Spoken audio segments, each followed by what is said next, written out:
let's have a conversation about DeMar DeRozan, who was benched in the fourth quarter of the Raptors' loss to the Cavs in Game 3. He had a meeting with Dwane Casey yesterday morning, and Jalen Rose said this on NBA Countdown yesterday.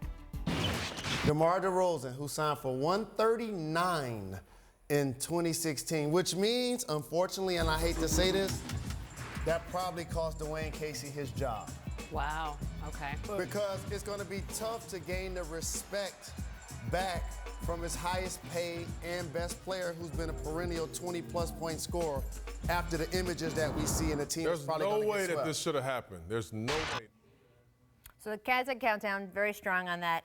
I will say that Dwane Casey and DeMar have actually had these moments throughout their relationship together. They had a big come-to-Jesus meeting with Masai Ujiri in the middle of the season.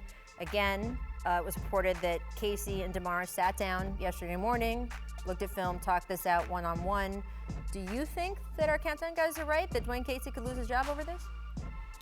No, I think it is a bad look because of the fact that you have your best player or one of your best players sitting on the bench in the fourth quarter. I swear I'm watching the game thinking he must be hurt. I thought so too.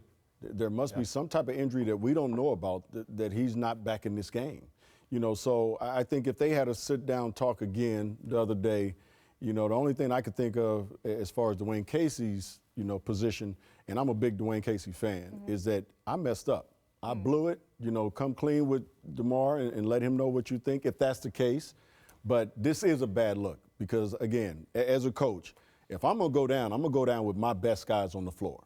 And if that's the last 6 or 7 minutes of the game, you're not going to sit that whole fourth quarter unless it's an injury or you just in foul trouble.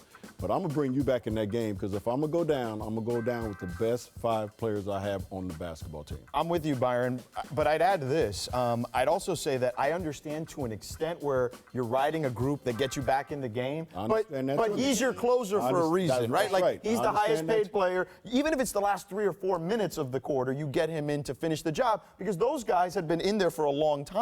And there's going to be fatigue setting in there too. So it was a huge omission on Dwayne's part. But with that said, here's the other part of the equation. Where's DeMar DeRozan on the bench saying, hey, you need to get me in the game? Like, we're not talking enough about that, where's DeMar advocating to get himself back in? Right. No, I agree. Because, I mean, I had Chris Paul and I had Kobe. I had some, and Chris Paul would walk by very gingerly and just say, Coach, get me back in. Coach, get me back in. Right. Yeah, Coach. And I'm looking at the clock, just like you said. I'm watching the guys that have gotten us back into this game, and I'm looking at that clock saying, when's the right time to bring him back? Not He's if. gotten enough rest. Not if I'm going to bring him back, when. Right. And so, like you said, the 3 or 4 minutes, I always looked at that 6-minute mark as my bitch mark. And I might give you another minute of rest, but that 5 minutes, I'm going to go with my horses. For sure. Yeah, and look, I mean, again, I don't know what was in Dwane Casey's mind. He's only talked about it a little.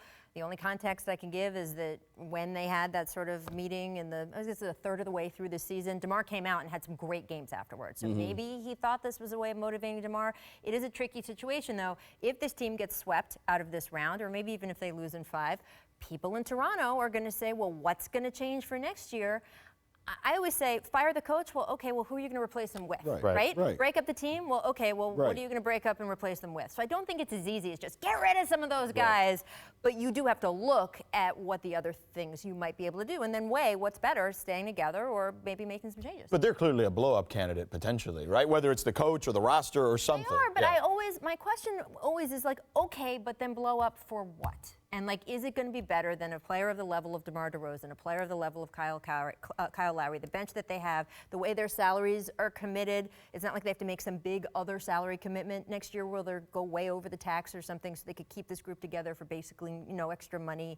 Dwane Casey, as you said, has a lot of support among the NBA coaching fraternity. And I'm not saying they shouldn't get rid of some of those or shouldn't blow it up, but you have to, what's your plan B? Right. I want to know what your plan B is before I say get rid of plan A. Well, I don't have a plan at all. I'm just, speaking out of my Right. But with that said, I do think that there's going to be a lot of player movement this offseason because so many teams are cap strapped that the only way to make changes is going to be via trade. So I'm curious how many all-star level players are going to be involved there. Well, I can tell you this, we'll be talking about it tomorrow because this series is over tonight. Yeah, I'm with you. No, it's definitely over. This series is over tonight. Man, I mean, it was over after game 1. Yeah, it was. Rolling people out of the playoffs left and right on this show. Just being honest. If you're on my boat right now, I'm throwing people overboard. Wow. You down 3-0, get off the boat. You're done. Well, Especially in Cleveland, you're done. Yeah.